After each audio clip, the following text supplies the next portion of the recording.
Hey guys, welcome. Usually, I do not do reaction videos, but this is one reaction video that I have to do. I watched this video yesterday before I went to bed. Didn't really think too much of it, because there has been so many similar videos going out there recently, criticizing CIG, which has been happening for years, right? So that's why I really didn't think too much of it, just let it go. But this morning, my friend Pilgrim sent me this video again. He's asking, hey Foxy, can you take a look at this video and tell me what's going on? Should I be worried? And that is why I decided that I have to make a reaction video for this. I have to say something strongly in my heart. I have to fight. We have to unite and fight. The war is on. It's time to stand together. It's time to really hold the line, especially in the turbulent times. To fight for the game that we all love. Now, let's listen to this video together. We talked about Star Citizen the other day because they got really greedy. They started charging for something. The first statement is really funny because he said we talked about Star Citizen the other day and they got really greedy. Wow. Let me tell you the truth. CIG did not got greedy. CIG has been greedy since when I first started playing this game. I have been a backer for more than 4 years. Since I first started the game, since I bought the character package as my startership package, I have known that CIG has been greedy for all this time. They did not just suddenly got greedy. They have been greedy all this time. But is that a wrong thing to be greedy? I don't want to get too much into the philosophy of this. People hear the word greedy. Oh, that's so bad. That's wrong. That's evil. That's a sin. It is. Guess what? We're all sinners. And I don't want to talk about theology here. I just want to talk about the word greedy. Maybe another word, selfish. Ask yourself, are you a selfish person? I can tell you, me, Foxy Loxy, I'm a greedy person. I'm a selfish person. And sometimes I do unselfish act. Yes, but deep down, I am a selfish person. I do things for myself. The one thing I want to do for myself is to share a lot of things with other people in my life. Is that a wrong thing? So we hear about these words, selfishness, greedy. Is that an absolutely bad word? Now, look at all these companies that made our life better, or worse sometimes, created these awesome technologies so we can watch our phone 24/7. Look at all these advancements around us, companies, science, every field. They are driven by certain amount of greed. And greed is part of the ambition. It's not an entirely bad thing. CIG is greedy, yes, but we are still throwing money at them. Certain amount of greed is necessary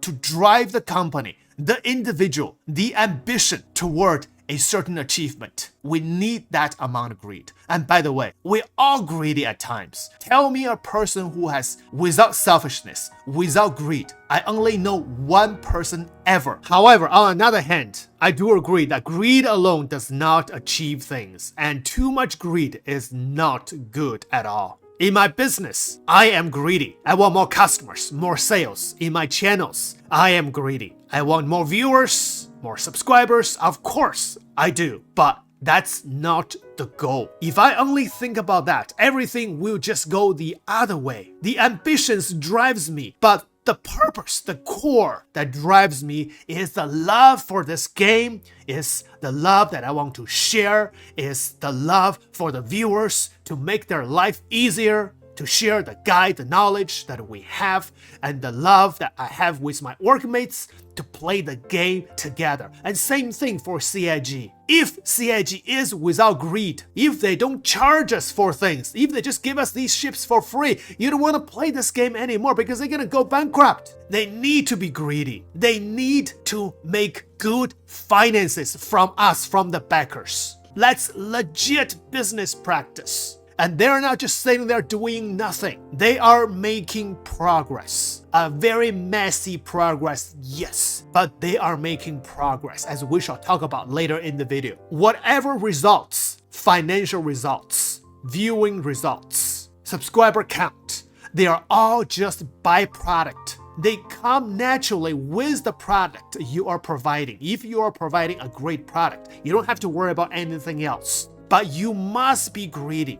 you must be ambitious in order to achieve things, especially for an ambitious game like this. No other game is as ambitious as Star Citizen, creating this almost realistic fantasy that you can touch everything. First-person experience of ships, items, as well as bugs.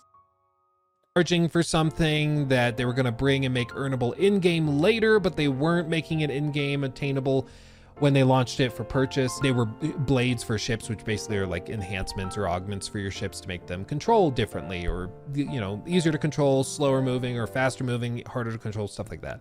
And they're going to charge like 12, 14, 15 bucks for these a piece.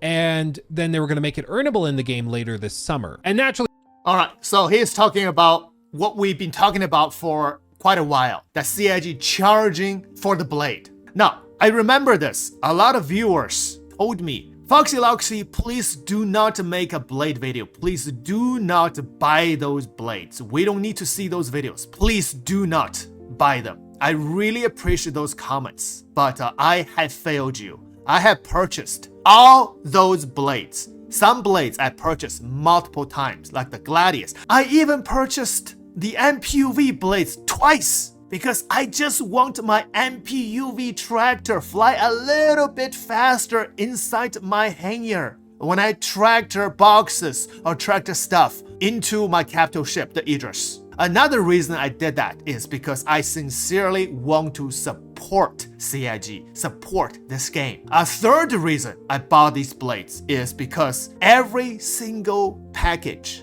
of these blades contains a really nice paint, the Nightbreak paint. I want to put them on all the available ships. These blades is not without value. Now, this is talk about the blade itself. Let's talk about gun skins from Valorant. If you play Valorant, if you know what I'm talking about, not just Valorant, what about the, what's the other game from the Valorant company?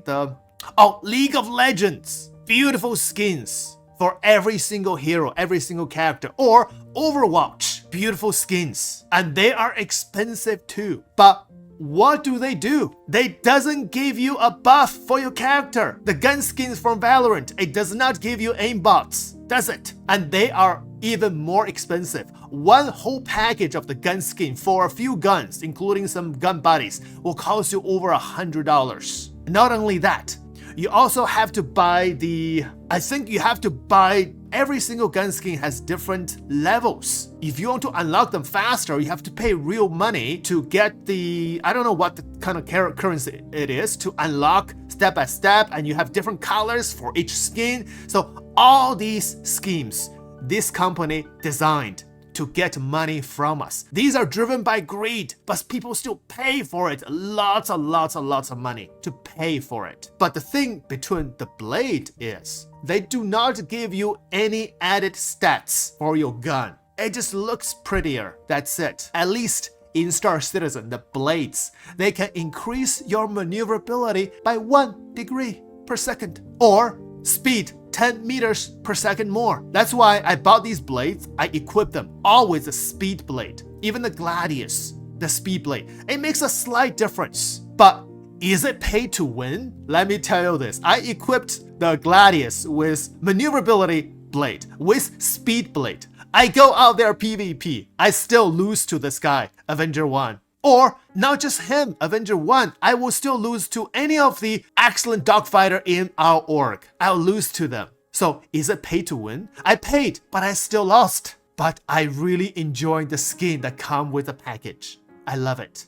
I hope we can have those skins for every single of our ship. Even when the blade come into the game, next patch, we will still have to spend money for the skin, right? And that's why we are backers. We back this company up.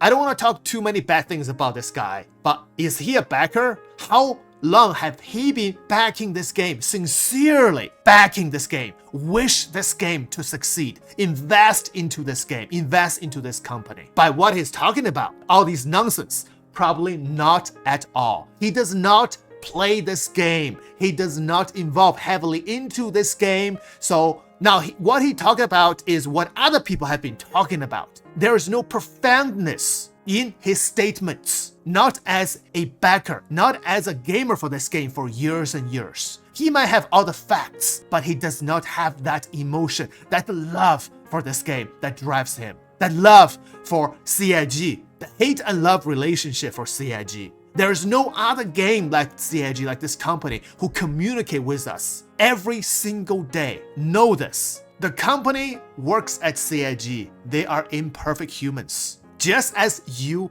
and me. Really, people freaked out and were like, this is anti-consumer, this is bad. There's going to be organizations that don't let people into the org unless they've paid for those augments, because otherwise they're not competitive with the other ships that have them. So if you want to join our organization, you need to spend 80 bucks on those augments for your ship, and you got to have it on all of your ships. And that's just how the game starts to fall apart, is that it just becomes... Wait, what?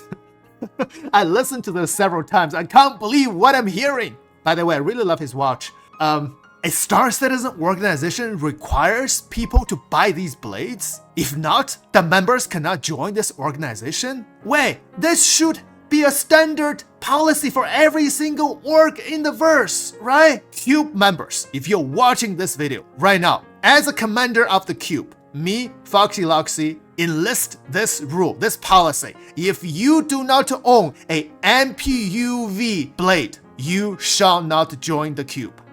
Done. Now, jokes aside, please let me know any organization that requires blades to join their org. I have not heard any of it. I don't know where he got his source, or maybe he just made this thing up. This is not true at all. Even so, it's not going to be the standard practice for the orgs in the verse, except our org, the Cube. This is going to be our standard practice from now on. Remember, all we require is the MPUV blade, nothing else. Becomes pay to win, you know? If you want to excel, you have to spend more money. So they walked it back, and they were like, okay, we're going to still sell them, but we're going to sell them when they're earnable in-game. Whatever. Okay. So they're... Okay. Personally, I don't believe CIG walk it back. I think CIG did plan to release these blades eventually into the game, because everything eventually can be purchasable in-game, which has been happening. All the new ships, new things that before we pledge it and eventually will become purchasable in-game. Like I said earlier, this package not only includes the blades, which will be purchasable in-game. Yes, this package also includes the paint, and also includes the sentimental value of supporting CIG. For that purpose, I purchased all of these blades, but it is definitely not pay to win. You cannot win by simply adding a tiny little bit of the maneuverability buff or the speed buff. It is still very skill-based for this game. But the broader discussion around Star Citizen was that they are starting to run low on cash, and you know, they are raising a lot of money, certainly, but their expenses are growing exponentially faster than their income is growing. And that doesn't work for long. If you've got a cash pile, you can drain that for a little while, but eventually you need to either cut costs or you need to increase the money you're bringing in. It's not rocket science. And so they're in sort of a tough spot. And there's news that they're maybe in an even tougher spot today. Jimbo404 donated $10 through Super Chat. Thank you, Jimbo. Oh, Jimbo, thank you, Jimbo. $10 is a Gladius blade. Imagine going through double the budget for RDR2 over 10 years and still not releasing a game.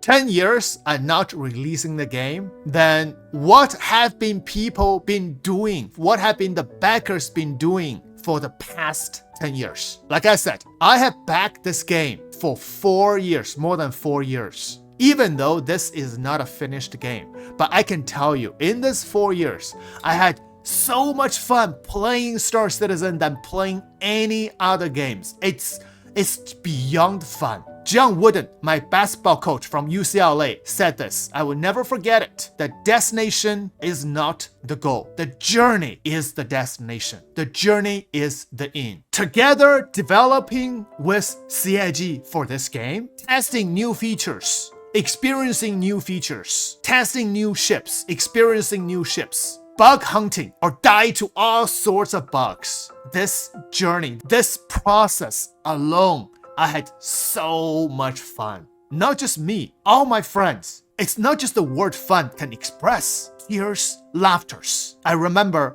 when I first start the channel, my wife is going through very serious surgeries, very serious treatment. This game also helped me go through those hard times. It was really a difficult time. But what supported us, what supported me was not just the game itself. Because at that time I started my channel, it was all the viewers, every single one of you, all the caring words, all the encouraging words that really supported us and get us through those difficult times. At that time, I don't have an org yet. I just playing Star Citizen on my own or testing things with my wife. But right now, I do. We do have an org, a very awesome group of people. And then in this org, we supported each other. This is another beauty for this game, for this unreleased game. It binds people together as an extended family from our life. And if the org, if this group is healthy, is wholesome, then together we are really encouraging each other, not just for the game, but also for our lives. This game is a platform that brought us higher than this game itself. Yes, it is still unreleased.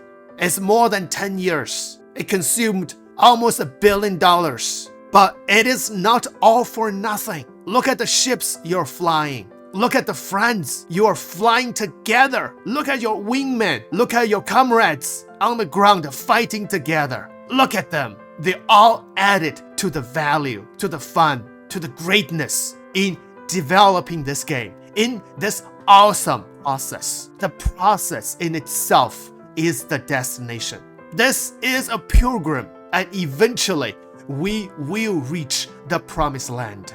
One thing gives me hope. Last year CitizenCon, when they were talking about the new weather system, and half a year later, from the Star Citizen leaks, which are trustworthy sources, I've been watching them again, and again. I watched the rains pouring down on my Gladius.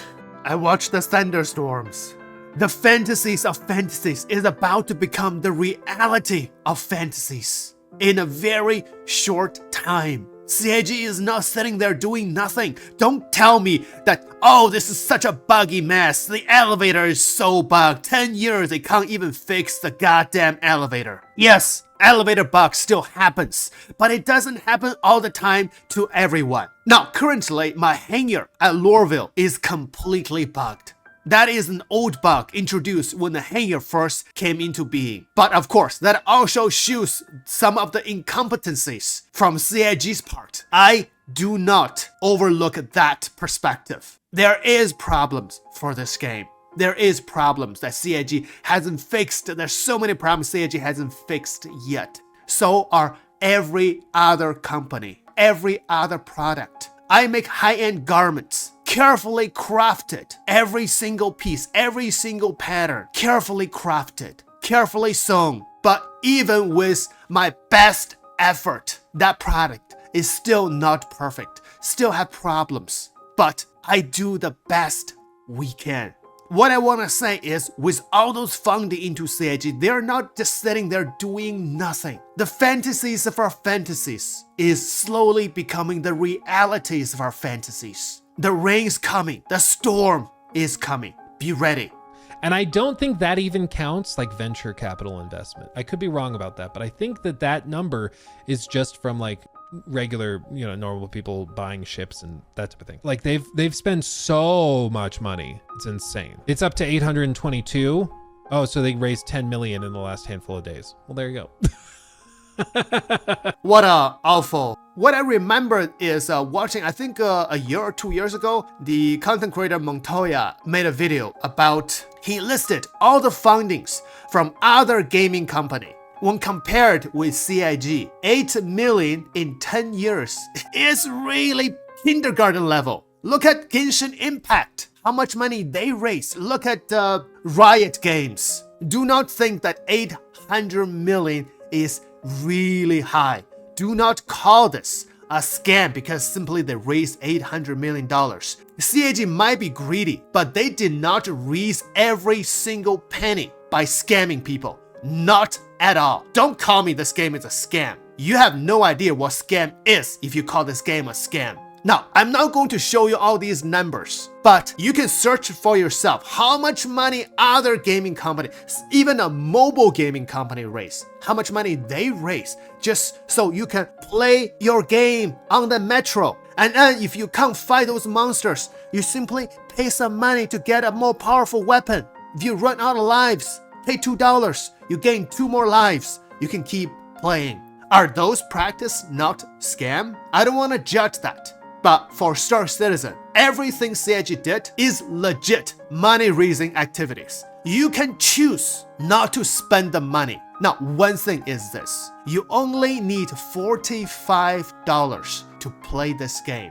And that is still true. You don't have to spend anything more than that. With an Aurora package, $45, you will be able to access the game. And then join the Open PTU as well. So you don't have to spend any more money. Call this a scam is simply nonsense. A scam is they scam you to spend $1,000 to play this game. You have access. $45, you have access to this game. $45. In the game, make some friends. You will be able to access their address, be a gunner, join an org. But if you want to join the cube, you want to join our org, you better have that MPUV tractor blade. I'll check personally. 800 million is nothing. I wish CIG could have raised more money. They need to raise more money. I will support CIG as much as I can afford. Now, if you cannot afford an Idris, but you broke your pocket in order to purchase that ship, and then you come back and call Star Citizen a scam, that is a wrong financial decision you made on your life. It's not CIG's fault. Not at all. You spent what you can afford. If you can afford a Porsche, buy a Porsche to enjoy it. Nobody should judge you for that. If you cannot afford a Porsche, just settle with Ferrari. That will still do. Alright, I'm just joking. Now, talk about cars. One thing about investing in Star Citizen ships than investing in, for example, ships in Starfield, gun skins in Valorant, or spending money on other skins for other games or things like that. These Star Citizen ships to me is like a personal asset. I love playing Elite Dangerous. I love to build Elite Dangerous ships. Yes, Elite Dangerous ship is still great. But compared with Elite Dangerous ships, Star Citizen ships are more like an asset because you have interiors. You can do so many things with these ships. You can put ships into ships into ships into ships. And you can do whatever you want as long as the game supports. It's like an asset, even though it's a pixel. An asset, just like your own car is like an asset. You drive it whenever you want in the real world. But in the world of fantasy, in the world of pixels, in the third reality world, you still have this asset that you can pull it out to enjoy it. That is something no other game can give you. There you go. But what is this news? Well, Star Citizen loses integral staff responsible for server meshing. Insider Gaming has learned that over the past several months, Cloud Imperium Games, or CIG, you'll hear it referred to a lot, who are the devs behind Star Citizen, have lost several integral staff responsible for the server meshing. Roger Godfrey, the lead producer for the core tech server meshing, publicly left the company in December. But since then, the department has seen other key figures leave. Ivan C., a producer, Jordan Wood, a network programmer, are two names who are mentioned and are said to have been integral to server meshing, with staff saying that their departure is a quote-unquote huge loss to the company. Who's up meshing their servers now? That's a great question.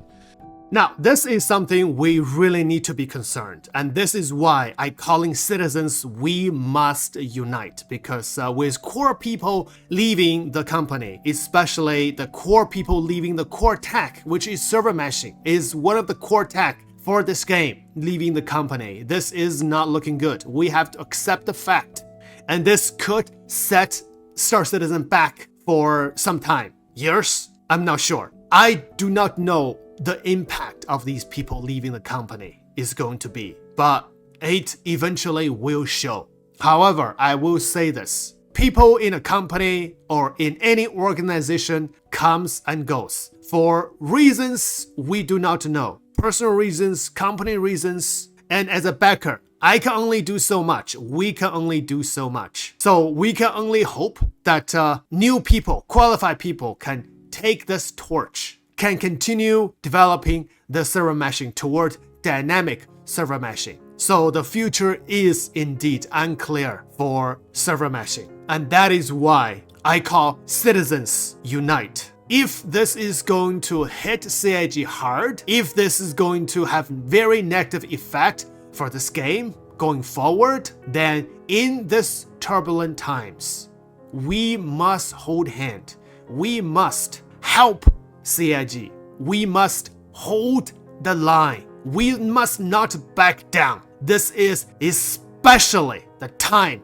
to test our tenacity, to test our persistence, to test our faith, which in good times, we don't really need a lot of them. But in hard times, that is a time that we, as solid backers, we must shine. We must unite. We must give CIG confidence. We must go through the hard time together with the game that we all love. We must hold the line. Citizens, unite.